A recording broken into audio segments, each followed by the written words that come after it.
नमस्कार, दिल्ली पानी news channel पर आप सबका हार्दिक स्वागत। आज की खास खबर। आज मोदी जी अगर हट जाएंगे, कल को ये अपने घर में बैठ जाएंगे, इनको लोग जूते मार के भगाएंगे, जूते मार के भगाएंगे। पूछो ना एक बार लोगों से, तुम्हारा सांसद कब कब आया यहाँ करके। पूछो ना लोगों से, तुम्हारे मंत्री कब कब आए यहाँ करके। पूछो ना एक बार इलाके में। जागरूक बच्चे हो, कल आज के हो, आज के हम कल के हैं, आप लोग आज के हैं। लो जी, प्रस्तुत जो एक और गीत, यो जो उल्टू गीत है। उल्टू गीत याद रखें, ऋषभ नेगी जी की फरमाइश, उठा जागा उत्तराखंडियो, उठा जागा उत्तराखंडियो ट्रैक।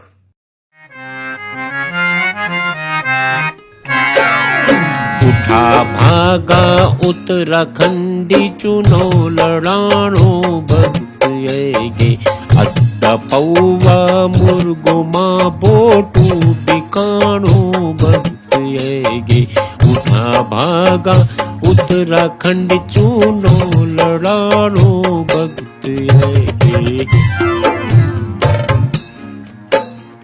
जीभ पर विकास लेखी एगनी पट्टों वाला, जीभ पर विकास लेखी एगनी पट्टों वाला, एगनी पट्टों वाला। 14 दिन तक तुम थे की गुब्बारा बनानो भक्त येगे। 14 दिन तक तुम थे की गुब्बारा बनानो भक्त येगे। अद्दा पौवा मुर्गो मां बोटो बिकानो भक्त येगे। उठा भागा उत्तराखंडी चुनो, उठा भागा उत्तराखंडी चुनो लड़ाणो भक्त येगे। अद्दा पौवा मुर्गो मां बोटू बिकाणो भक्त येगे।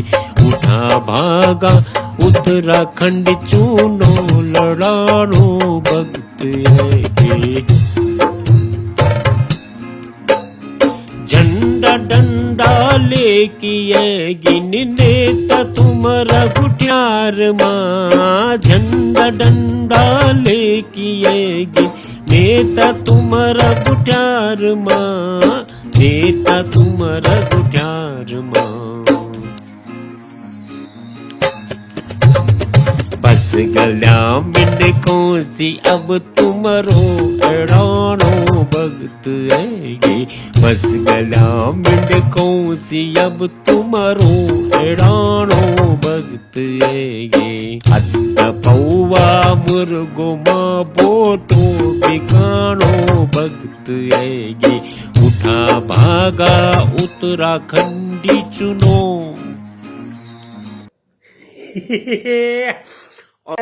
ये महेंद्र भट्ट जी, मैं आपके संज्ञान में बता दूं, अगर आप तक हमारी बात पहुंच रही हो, उन्हीं सड़क छाप लोगों को आप जिनको संज्ञा दे रहे हो ना, यही सड़क छाप लोगों की बदौलत अलग राज्य बना। आपकी कोई हैसियत नहीं थी, मैं तो डायरेक्ट इतना कड़वा शब्द बोलूं, आपकी कोई औकात भी नहीं थी कि आप भाजपा सरीके के बड़े संगठन के आप जो हैं प्रदेश अध्यक्ष बन पाते। और आप पहले यहाँ देहरादून विधानसभा से विधायक बने, उसके बाद बद्रीनाथ से विधायक बने, और आज आप राज्यसभा में भी पहुंच गए हैं। अगर वो सड़क छाप लोग, वो हमारी वो माता बहनें, वो सारे भूतपूर्व सैनिक, वो सारे कर्मचारी संगठन, चाहे वो वकील हो, ऐसा कोई व्यक्ति नहीं था जो सड़कों पे उतरा इस अलग राज्य के लिए। उनके संघर्षों के बदौलत जो राज्य बना है, आज आप उनको जो है सड़क छाप कह रहे हैं। इनकी बदौलत आज जो है आप प्रदेश अध्यक्ष बने हैं। यूपी में होते तो आप एक मंडल अध्यक्ष तक नहीं बन पाते। यहाँ के प्रदेश अध्यक्ष तो बहुत बड़ी बात है। जब अलग राज्य बना, फिर ये पहले युवा मोर्चा के अध्यक्ष भी बने। यूपी सर के विशाल राज्य में ये किसी जिले के यूथ के अध्यक्ष तक नहीं बन पाते। ये थी इनकी हैसियत और ये थी औकात इनकी।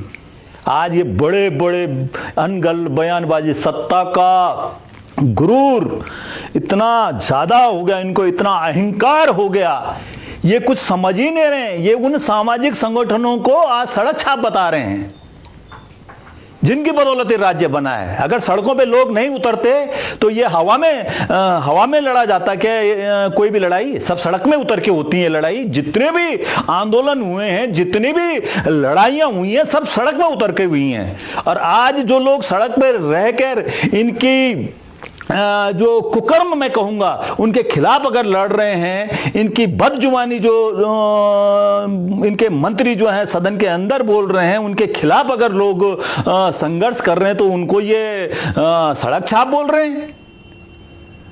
इनका मानसिक संतुलन खराब हो चुका है। ये इतना घमंड, इतना अहंकार इनके अंदर आ गया है कि ये इंसानों को इंसान नहीं समझ रहे हैं।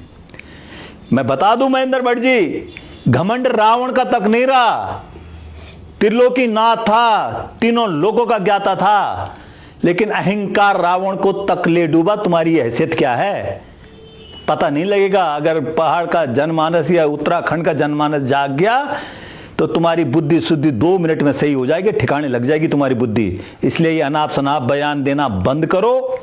और जो माफी, चलो प्रेमचंद अग्रवाल ने माफी नहीं मांगी, एक प्रदेश अध्यक्ष होने के नाते इनको अपनी जिम्मेवारी लेनी चाहिए थी कि हमारे मंत्रिमंडल के साथी के जो है, चाहे गलती से हुआ चाहे कैसे हुआ, मैं उनकी तरफ से माफी मांगता हूं। ये माफी मांगने की जगह जो है और अनाप शनाप बके जा रहे हैं, और जो है आग में घी डालने का काम कर रहे हैं।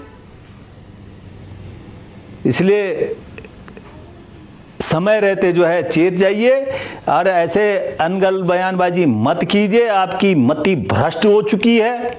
आप जनता के लोगों को सड़क छाप बता रहे हैं। इनको सद्बुद्धि भगवान दे। इनका जो कुल देवी कुल देवता है, इनके को कुल पुरोहित होंगे, वो इनको जो है समझाएं, इनकी बुद्धि शुद्धि यज्ञ भाजपा वाले करवाएं अपने प्रदेश अध्यक्ष के लिए कि शुद्ध बोले, इसकी बुद्धि सही हो।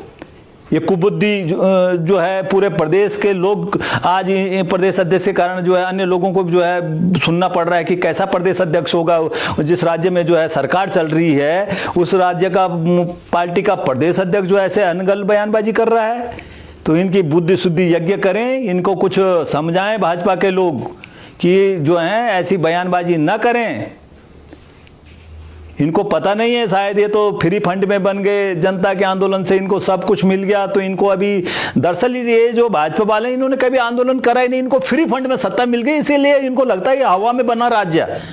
और ये इनके कर्म थे, ये बहुत बड़े नेता थे, ये पता नहीं क्या थे, ये जो हैं ये इनकी सरकार बन गई, यहाँ पे ये राज्यसभा में पहुंच गए, ये प्रदेश अध्यक्ष बन गए। पता नहीं, इनको पता ही नहीं है ये बदौलत किन की बदौलत जो है ये यहाँ पे बैठे हुए हैं, कैसे ये यहाँ तक पहुंचे हैं। तो इनको सद्बुद्धि भगवान दे। इनकी पार्टी वाले इनके लिए जो है कुछ बुद्धि शुद्धि यज्ञ करें, कुछ अखंड पाठ बिठाएं, ये अनगल बयानबाजी न दें ताकि। और दूसरी बात मैं आपके माध्यम से कहना चाहूंगा, कल एक आशुतोष नेगी नाम के व्यक्ति ने एक अग्रवाल समाज के ऊपर जो है एक टिप्पणी की थी, जिससे पूरा अग्रवाल समाज या वैश्य समाज जो है आहत हुआ है। तो ये सिर्फ आशुतोष नेगी ने कहा है और उसका ना किसी आंदोलनकारी ने या किसी संगठन ने सपोर्ट नहीं किया है। ये मैं कहना चाहूंगा वैसे समाज से भी और अन्य पूरे जो हमारे अन्य मैदानी समाज के लोग हैं, हम उस चीज का कभी समर्थक नहीं रहे हैं। ये लड़ाई कहीं पर भी पहाड़ बनाम मैदान की नहीं है, वैसे समाज के खिलाफ नहीं है। वो आशुतोष नेगी के बयान का किसी भी एक भी व्यक्ति ने समर्थन नहीं किया है। मैं चाहूंगा आशुतोष नेगी संघर्ष कर रहे हैं वो, मैं उनको भी चाहूंगा कि भाई साहब आप भाजपा के ट्रैप में फंस रहे हैं, उनके बिछाए जाल में आप फंस रहे हैं। भाजपा तो चाहती है वो अपने मंत्री को बचाने के चक्कर में उन्होंने जो बयान दिया था, उस बयान से ध्यान भटकाने के लिए इस लड़ाई को पहाड़ बनाम मैदान करवाना चाहते हैं। और मैं समझता हूं भाई आशुतोष नेगी इसकी आशंका मैंने फर्स्ट दिन ही जता दी थी कि ये इस लड़ाई को गलत उस पे ले जा लेंगे, ये पहाड़ मैदान की लड़ाई इसको करवाएंगे, जबकि ऐसा बिल्कुल नहीं है। हमने सिर्फ उनके बयान को, जो प्रेमचंद अग्रवाल जी ने जो साले पहाड़ी कहा है, उस बयान का विरोध के लिए जो है जब तक वो इस्तीफा नहीं देते तब तक जो है ये आंदोलन शांत नहीं होगा। हमारी लड़ाई सिर्फ उस गाली को लेकर है कि जिन आंदोलनकारियों के बदौलत, जिन उत्तराखंडियों के संघर्ष के बदौलत आप लोग को 4-4 बार के जो हैं विधायक बने हैं, यहाँ के विधानसभा अध्यक्ष बने हैं, यहाँ के मंत्री बने हैं प्रेमचंद अग्रवाल जी, और आज आप उन्हीं उत्तराखंडियों को गाली दे रहे हो, उन्हीं को जो है साले पहाड़ी कह रहे हो। उस चीज का विरोध था, ये कहीं पहाड़ बनाम मैदान की नहीं था, ये हमारे उत्तराखंड के मान सम्मान और स्वाभिमान का विषय था।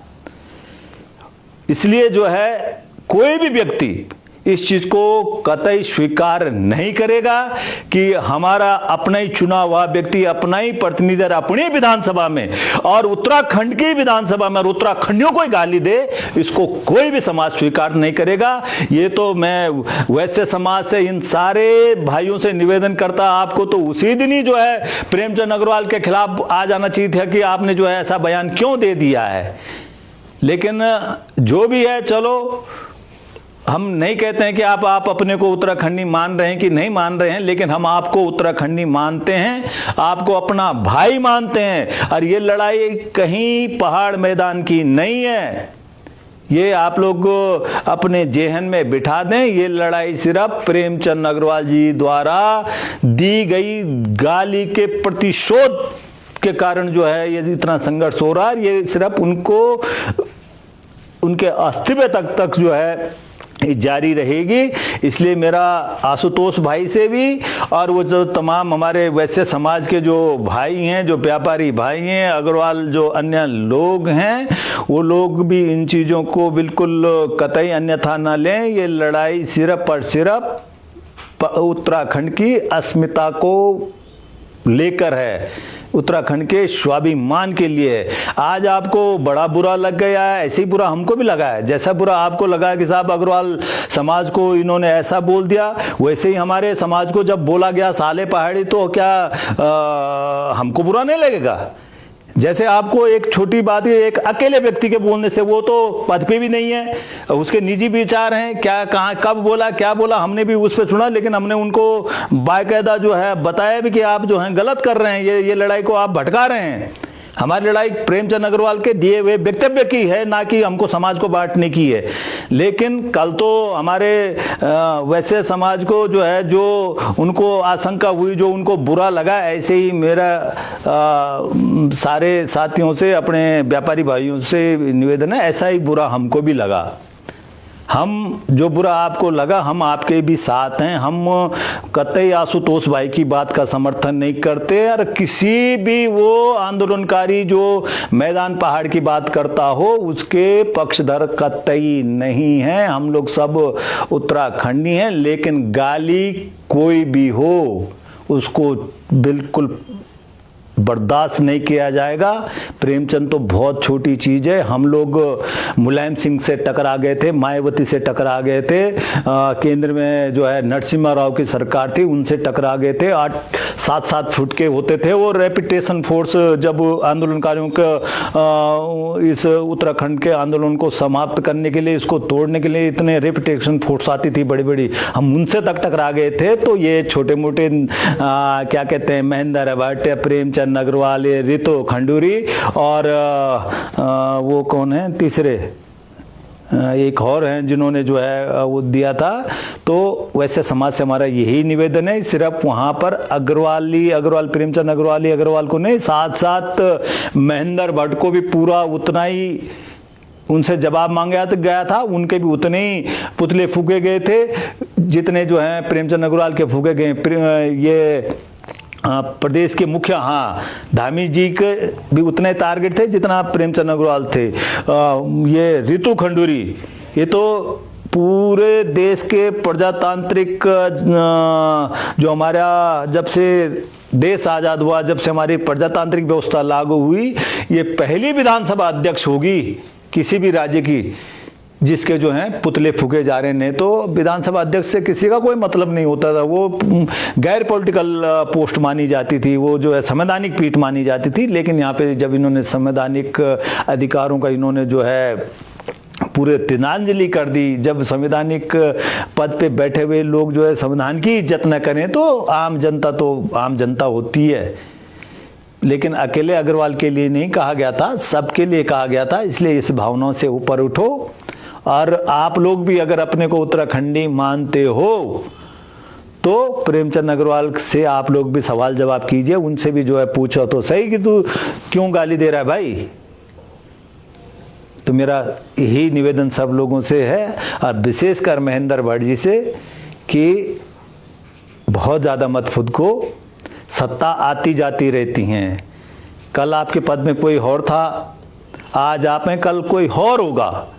ये आती जाती रहती हैं सत्ताएं, लेकिन आपके छोड़े हुए बाण, मुक्के बाण जो है हमेशा याद करे जाएंगे।